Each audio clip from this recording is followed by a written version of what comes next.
অৱশেষত উমা চেত্ৰীৰ বাসগৃহত উপস্থিত হ'ল মন্ত্ৰী তথা সাংসদ। আজি ৰাজ্যৰ ক্ৰীড়া মন্ত্ৰী উপস্থিত হয় উমা চেত্ৰীৰ বাসগৃহত। উমা চেত্ৰীৰ বোকাখাতৰ বাসগৃহত উপস্থিত হ'ল ক্ৰীড়া মন্ত্ৰী নন্দিতা গাৰুচা।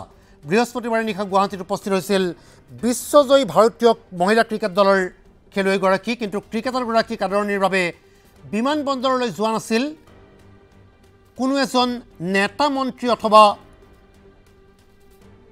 অসম ক্ৰিকেট এছ'চিয়েশ্যনৰ কোনো নেতা। আৰু অৱশেষত এই সন্দৰ্ভত সংবাদ মাধ্যমত সমালোচিত হোৱাৰ পিছত আজি উমা চেত্ৰীক সাক্ষাৎ কৰে ৰাজ্যৰ ক্ৰীড়া মন্ত্ৰী নন্দিতা গাৰুচাই।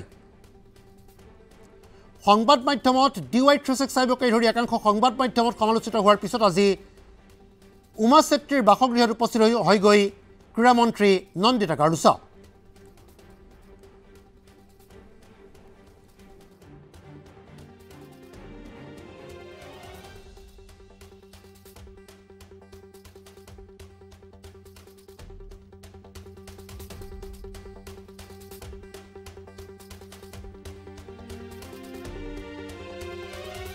মহিলা বিশ্বকাপ বিজয়ী ভাৰতীয় দলৰ সদস্য উমা চেত্ৰীৰ বোকাখাতৰ বাসগৃহত আজি উপস্থিত হয় সাংসদ ৰামেশ্বৰ তেলীও। বোকাখাতৰ কান্ধুলিমাৰীৰ গৃহত সন্ধিয়া আজি উপস্থিত হয় সাংসদজন। বাসগৃহতে ক্ৰিকেটাৰ উমা চেত্ৰীক সাংসদ ৰামেশ্বৰ তেলীয়ে জনালে অভিনন্দন। সাংসদ ৰামেশ্বৰ তেলীৰ লগতে উপস্থিত হয় প্ৰাক্তন বিধায়ক বিস্মিতা গগৈও।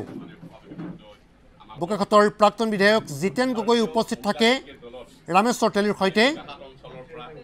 উমা চেত্ৰীৰ বাসগৃহৰ সন্মুখতে আছে বোকাখাত ষ্টেডিয়াম। ইপিনে কান্ধুলিমাৰীৰ উন্নয়নৰ ক্ষেত্ৰত গুৰুত্ব দিয়া হ'ব বুলি ঘোষণা কৰিছে ৰামেশ্বৰ তেলীয়ে।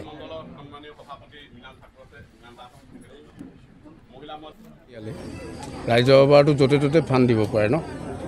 যদি ফিল্ডখনৰ কাৰণে মাটিখিনি কিনি ল'ব লাগিব, ওচৰৰ গোটেই জেগাডোখৰ ডেভেলপ হ'ব। ৰাইজৰ পইচাৰ মাটি কিনা আমি আছোঁ নহয় গোটেইখিনি। যেতিয়া মাটিটো কিনা হ'ব, যেতিয়া হয়তো ষ্টেডিয়াম বনা হ'ব, তেতিয়া ৰাজ্যসভাৰ পইচা দিব পৰা যাব, কিন্তু মাটি কিনিবৰ কাৰণে পইচা নিদিয়ে। কিন্তু মই নিশ্চয় DC লগত এই বিষয়ে আলোচনা কৰিম। ইয়াত ফিল্ড এখন উমা চেত্ৰী ঘৰৰ মুখৰ আগত এখন মানে প্লেগ্ৰাউণ্ড লাগে, কাৰণ এই অঞ্চলৰ পৰা আৰু তেনেকুৱা উমা চেত্ৰী নিশ্চয় ওলাব। গতিকে সংসদ মহোদয় মোৰ বন্ধু, আমি 2001 চনত একেলগে বিধায়ক হোৱা, একেবাৰে ঘৰুৱা।